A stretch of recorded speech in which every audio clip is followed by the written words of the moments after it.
তোমাদের সাপোর্ট আর ভালোবাসায় আমাদের এই বাংলা মোটিভেশনাল স্পিচ চ্যানেলটি 1 লাখ সাবস্ক্রাইবার অতিক্রম করেছে। তাই আজকে আমাদের তরফ থেকে তোমাদের এমন একটি ভিডিও উপহার দেব যা তোমাদের হতাশ মনে আশা জাগাবে। কিন্তু শর্ত হচ্ছে ভিডিওটি শুরু থেকে শেষ পর্যন্ত একটুও না কেটে কানে হেডফোন লাগিয়ে 2 থেকে 3 বার দেখবে।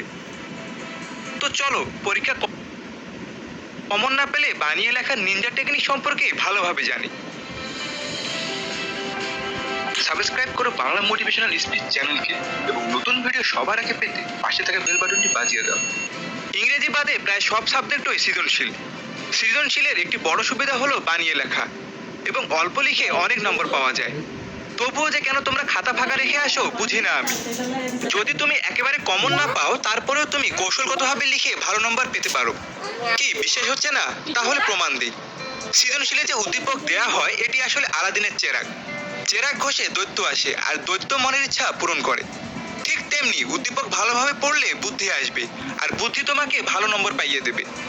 এজন্য সর্বপ্রথম উদ্দীপক 2-3 বার পড়ে 3টি প্রশ্নের উত্তর মনে মনে খুঁজবে। 1. মূল বিষয়টি কি? 2. সম্পর্ক কি? 3. সমস্যা ও সমাধান কি? যেমন ধরো এখানে উদ্দীপকে বিপ্লব তার স্ত্রীকে নির্যাতন করে, শ্বশুরের কাছ থেকে গাড়ি আবদার করে। তার মানে এখানে বিষয়টি হলো যৌতুক। ব্যাস, মূল বিষয়টি বুঝলে সব ক্লিয়ার। এখন উদ্দীপকের সাথে প্রশ্নের সম্পর্ক নিয়ে ভাবো। ধরো তুমি জীবনে দেনাপনা গল্পটি পড়োনি, তবুও তুমি সুন্দরভাবে লিখতে পারবা।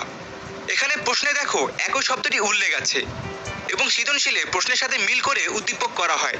তাই উদ্দীপকে বিপ্লব ও তিশার মতো দেনাপনা গল্পেও দুজন চরিত্রের নাম আছে, কিন্তু তুমি তো জানো না তাদের নাম কি, কারণ তুমি কখনো গল্পটি পড়োনি বা কমন পাওনি।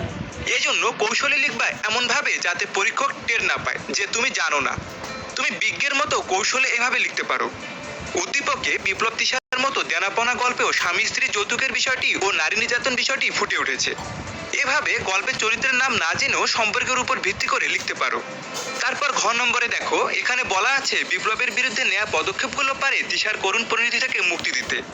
তার মানে বিপ্লবের বিরুদ্ধে নারী নির্যাতন মামলার পদক্ষেপ নেওয়ার কথা বলা হয়েছে, আর এই পদক্ষেপ নারী নির্যাতন থেকে মুক্তি দিতে পারে।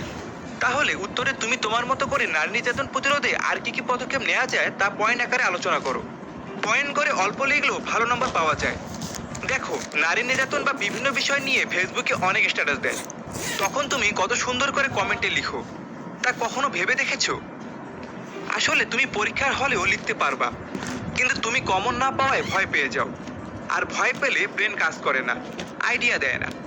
এজন্য পরীক্ষার হলে প্রতিটি সৃজনশীল প্রশ্নকে মনে করবা যে পাশের বাসার আন্টি কিংবা বন্ধুর স্ট্যাটাস। এখন তুমি এমনভাবে কমেন্ট করো যাতে সবাই তোমার কমেন্টে লাইক করে ও সুন্দর রিপ্লাই দেয়।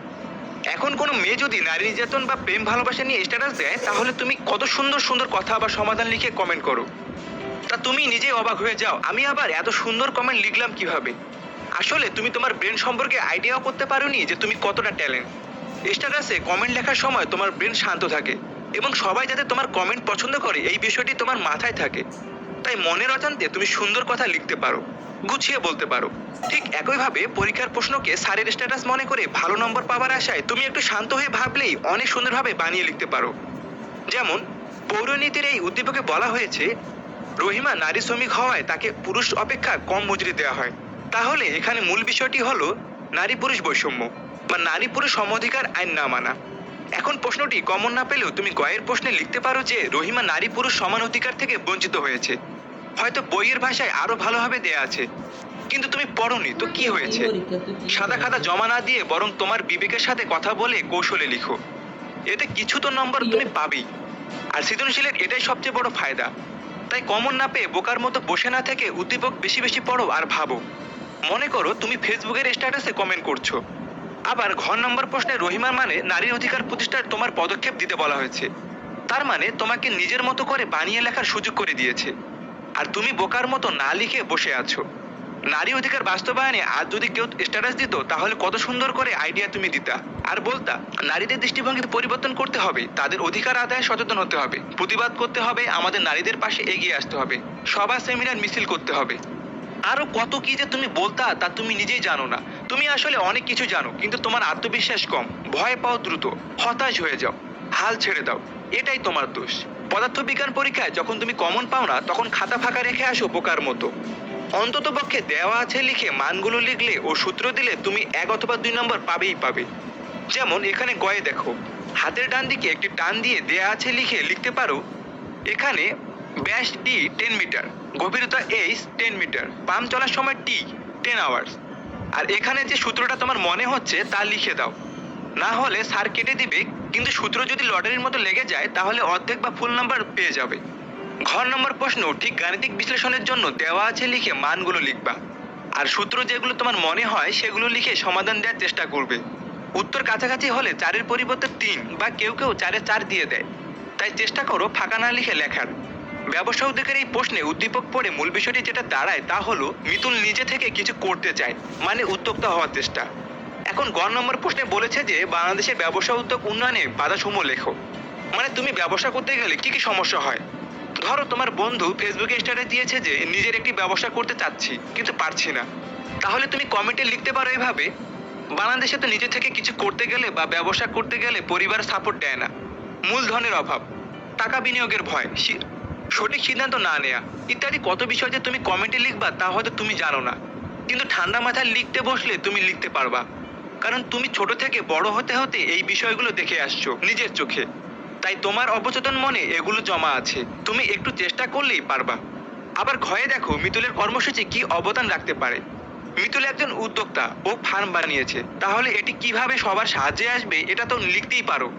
যেমন ফার্মে অনেক বেকার লোকের কর্মসংস্থান হবে, সরকার ভ্যাট পাবে, এলাকার উন্নয়ন হবে, আরো কত কি। এখন তুমি বলো এই গ এবং ঘয়ের উত্তর লিখতে তোমাকে কি খুব পড়াশোনা করে আসতে হবে?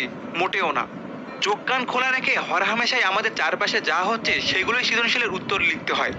জীববিজ্ঞানের গ ঘ প্রশ্নে বেশিরভাগ ক্ষেত্রে গুরুত্ব বা আলোচনা করতে বলা হয়, যা নিজের মতো করে বানিয়ে লেখা যায়।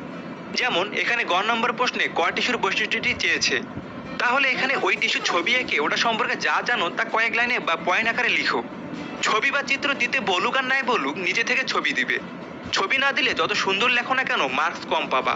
আবার ঘ নম্বরে বলেছে খ টিস্যুর গুরুত্ব বলতে, তার মানে এখানে নিউরনের গুরুত্ব নিজের মতো করে পয়েন্ট আকারে লিখবা বা ছবি দেখে দেখে হুবহু আর্ট করবা।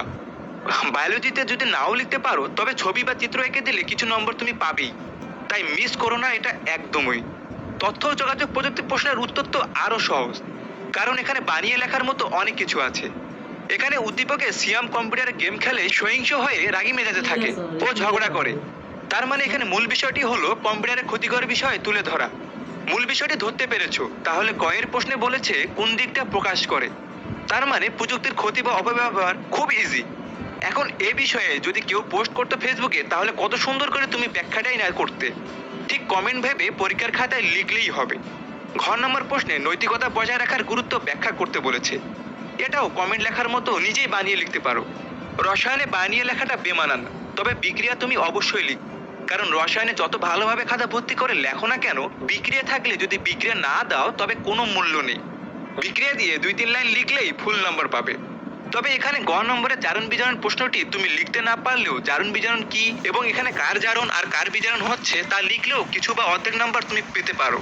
একটা কথা মাথায় ভালোভাবে ঢোকাও, পদার্থের সূত্র, রসায়নিক বিক্রিয়া আর জীববিজ্ঞানের চিত্র চাই দিতেই হবে।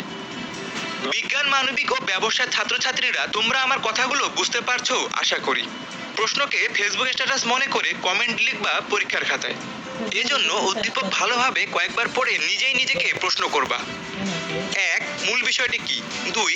উদ্দীপক ও প্রশ্নের সম্পর্ক কি? 3. সমস্যা কি ও সমাধান কি? এই 3টি প্রশ্নই তোমাকে উত্তর দিয়ে দেবে, শুধু ঠান্ডা মাথায় ভাবো।